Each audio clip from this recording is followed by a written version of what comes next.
Hello दोस्तों, स्वागत है आपका हमारे यूट्यूब चैनल ज्ञान एंड जीके पर। दोस्तों, आज हम इस वीडियो में बात करेंगे आधुनिक राजस्थान का इतिहास। आधुनिक राजस्थान के इतिहास से जितने भी टॉप एमसीक्यू क्वेश्चन बनते हैं उन क्वेश्चनों के बारे में चर्चा करेंगे। अगर आप राजस्थान की किसी भी भर्ती की तैयारी कर रहे हो तो उसमें राजस्थान के आधुनिक इतिहास से प्रश्न हर बार पूछे जाते हैं। अगर आपको ये वीडियो अच्छा लगे तो इस वीडियो को लाइक करें और चैनल को सब्सक्राइब जरूर करें। देखिए आज का पहला सवाल। डूंगरपुर रियासत का वह शासक जिसने अंग्रेजी सत्ता द्वारा बर्खास्त कर वृंदावन भेज दिया गया था। यानी डूंगरपुर का वह शासक कौन था जो जिसे अंग्रेजी सरकार ने बर्खास्त करके उसे वृंदावन भेज दिया था। तो वह शासक था डूंगरपुर का जसवंत सिंह द्वितीय। यानी जसवंत सिंह द्वितीय को अंग्रेजों ने डूंगरपुर रियासत से बर्खास्त कर इन्हें जो वृंदावन भेज दिया था। अगला क्वेश्चन देखिए, 2 नंबर क्वेश्चन। वह स्वतंत्रता सेनानी जिसके परिवार के सभी सदस्यों ने राजस्थान में स्वतंत्रता आंदोलन हेतु अपने जीवन को न्यौछावर कर दिया था। यानी वह स्वतंत्रता सेनानी जिसके परिवार के सभी सदस्य है जो स्वतंत्रता आंदोलन में न्यौछावर हो गए थे। तो वह स्वतंत्रता सेनानी था आपका केसरी सिंह बारट। यानी राजस्थान में जो बारट परिवार है, जो भीलवाड़ा शाहपुरा के निवासी है, बारट परिवार शाहपुरा के, ये बारट परिवार के सभी जो लोग परिवार के जो लोग थे वो राजस्थान के स्वतंत्रता आंदोलन में न्यौछावर हो गए थे। किस राजा ने किस राजा ने नीमच के विद्रोही सैनिकों को अपने यहाँ ठहराकर उनकी सहायता की थी। किस राजा ने नीमच के विद्रोही सैनिकों को अपने यहाँ ठहराकर उनकी सहायता की थी। तो ये जो नीमच का राजा था वो था शाहपुरा के राजा लक्ष्मण सिंह। यानी शाहपुरा के राजा लक्ष्मण सिंह ने नीमच के विद्रोही सैनिकों को अपने आप पे शरण दी थी। शाहपुरा के राजा लक्ष्मण सिंह ने नीमच से जो सैनिक भागे थे उनको यह शरण दी थी। निम्बाहेड़ा के किस व्यक्ति ने स्वयं को सम्राट घोषित कर अंग्रेजों के विरुद्ध विद्रोह का बुगुल बजाया। निम्बेड़ा के किस व्यक्ति ने स्वयं को सम्राट घोषित कर है जो अंग्रेजों के विरुद्ध विद्रोह का बगुल बजाया था। तो वो था फिरोज शाह। यानी निम्बेड़ा के फिरोज शाह ने अपने आप को सम्राट घोषित किया और अंग्रेजों के खिलाफ है जो युद्ध लड़ा था। मेवाड़ के सिंहासन पर राणा सांगा के राज्याभिषेक के समय दिल्ली का पर किसका शासन था। यानी जब मेवाड़ में राणा सांगा का जब राज्याभिषेक हुआ था उस समय जो दिल्ली का सुल्तान था या दिल्ली पर जिसका वंश था वो था लोधी वंश। यानी जब मेवाड़ के राणा सांगा के राज्याभिषेक के समय जो दिल्ली का शासन था वो था लोधी वंश का शासन। महात्मा गांधी ने 1942 ईस्वी के भारत छोड़ो आंदोलन के दौरान रियासतों में स्वतंत्रता सेनानियों को संघर्ष के लिए कौन सा नारा सुझाया था।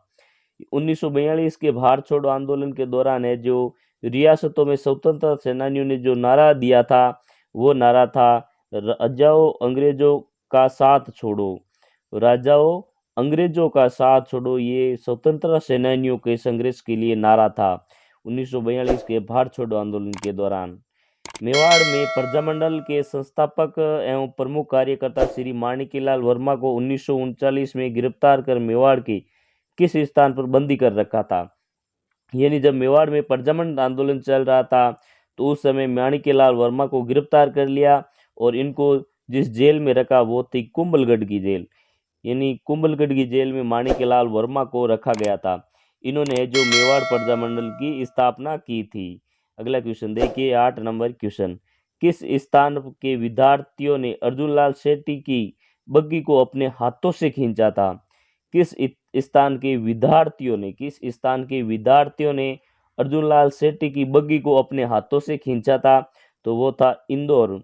यानी जब इंदौर में अर्जुनलाल शेट्टी गए थे तो इंदौर के विद्यार्थियों ने अर्जुनलाल शेट्टी की जो बग्गी थी उनको अपने हाथों से खींचकर इनका स्वागत किया था। दोस्तों, अगर आपको ये वीडियो अच्छा लग रहा है तो इस वीडियो को लाइक करें और चैनल को सब्सक्राइब जरूर करें। मेवाड़ प्रजामंडल के नवंबर 1941 में वे प्रथम वार्षिक अधिवेशन का उद्घाटन किस राष्ट्रीय राजनेता ने किया था। मेवाड़ प्रजामंडल के नवंबर 1941 में वे प्रथम वार्षिक अधिवेशन का किस राष्ट्रीय नेता ने किया था, उद्घाटन किस राष्ट्रीय नेता ने किया था। तो ये किया था आचार्य JB कृपलानी ने। यानी जो मेवाड़ प्रजामंडल का पहला अधिवेशन हुआ था, वार्षिक अधिवेशन 1941 में, मेवाड़ प्रजामंडल का जो पहला अधिवेशन हुआ था 1941 में, इसका उद्घाटन है जो आचार्य JB कृपलानी ने किया था। 1942 के भारत छोड़ो आंदोलन के दौरान किस क्रांतिकारी के नेतृत्व में कोटा 3 दिन तक आजाद रहा था? 1942 के भारत छोड़ो आंदोलन के दौरान किस क्रांतिकारी के नेतृत्व में कोटा 3 दिन तक आजाद रहा था? तो उनका नेतृत्व किया था बेणी माधव शर्मा ने। यानी कोटा में है जो बेणी माधव शर्मा ने 1942 में भारत छोड़ो आंदोलन के दौरान कोटा को 3 दिन तक है जो आजाद करके रखा था। 11 नंबर क्वेश्चन देखिए, 1857 की क्रांति में राजपूताना की किस रियासत के शासक की स्थिति अपने दुर्ग में बंदी के समान हो गई थी? यानी जो 1857 की क्रांति हुई थी, इस समय राजपूताना की किस रियासत के शासक की स्थिति अपने दुर्ग में ही है जो बंदी के समान हो गई थी? तो वे थे कोटा के महाराजा। यानी जो कोटा के महाराजा थे उनकी स्थिति अपने दुर्ग में ही है जो बंदी की स्थिति के समान हो गई थी। राजपूताना में 1857 के प्रथम स्वतंत्रता संग्राम सर्वप्रथम कहाँ शुरू हुआ? 1857 की अगर क्रांति की बात करें तो यह सबसे पहले शुरू हुई थी नसीराबाद अजमेर से। नसीराबाद अजमेर से 1857 की क्रांति का शुरुआत माने जाते हैं यहाँ से। तात्या टोपे ने 1857 की क्रांति में राजस्थान के किस नगर पर अधिकार करने में सफलता प्राप्त की? 1857 की क्रांति के टाइम में जब तात्या टोपे राजस्थान आया था तो इन्होंने तात्या टोपे ने है जो झालावाड़ पर है जो अधिकार किया था। तात्या टोपे ने 1857 की क्रांति के दौरान झालावाड़ पर अधिकार किया था। नीमच छावनी में विद्रोह होने के बाद वहां उपस्थित ब्रिटिश अधिकारी एवं परिजन भागकर कहाँ गए? यानी जब नीमच में 1857 में जब नीमच में विद्रोह हुआ था तो वहां पे कुछ ब्रिटिश अधिकारी और उनके परिवारजन थे तो वे भागकर चले गए थे मेवाड़। यानी जो नीमच से जो अंग्रेज अधिकारी भागे थे वो मेवाड़ आ गए थे।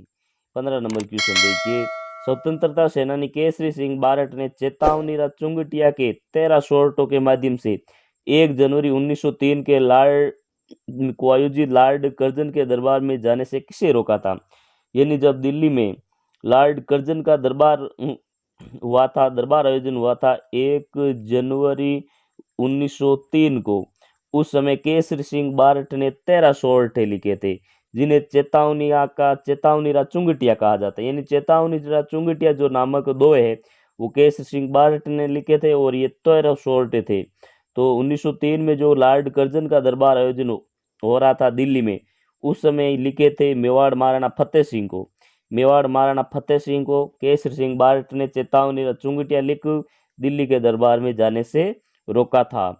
बीकानेर राज्य में राजनीतिक चेतना लाने का श्रेय जाता है। बीकानेर राज्य में राजनीतिक चेतना लाने का श्रेय किसे जाता है?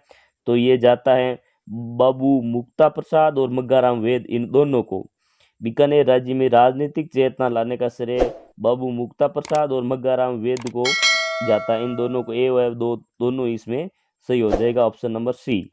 स्वतंत्रता सेनानी श्री ठक्कर बापा अमृतलाल पायक संबंधित है। यानी जो स्वतंत्रता सेनानी थे ठक्कर बापा, इनका संबंध किस रियासत से था? तो इनका जो रियासत से संबंध था वो था प्रतापगढ़ रियासत से। ठक्कर बापा का जो संबंध रियासत है वो है प्रतापगढ़। नरेंद्र मंडल के प्रथम चांसलर थे। नरेंद्र मंडल के प्रथम चांसलर कौन थे दोस्तों? तो इनके जो प्रथम चांसलर थे वो थे बीकानेर महाराजा गंगा सिंह। नरेंद्र मंडल के प्रथम चांसलर थे बीकानेर महाराजा गंगा सिंह। आर्य समाज के संस्थापक स्वामी दयानंद सरस्वती की मृत्यु हुई थी। आर्य समाज की स्थापना महर्षि दयानंद सरस्वती ने की थी और इनकी जो मृत्यु हुई थी वो अजमेर में हुई थी। महर्षि दयानंद सरस्वती की मृत्यु अजमेर में हुई थी और इन्होंने आर्य समाज की स्थापना की थी। बांसवाड़ा में शांत सेवा कुटीर की स्थापना की थी। बांसवाड़ा में जो शांत सेवा कुटीर है इसकी स्थापना करने वाले थे श्री चिमनलाल मालोत ने बांसवाड़ा में शांत सेवा कुटीर की स्थापना की थी। तो दोस्तों आज का वीडियो हमारा आपको कैसा लगा? अगर ये वीडियो अच्छा लगा तो इस वीडियो को लाइक जरूर करें और चैनल को सब्सक्राइब करना नहीं भूलें। थैंक यू, धन्यवाद।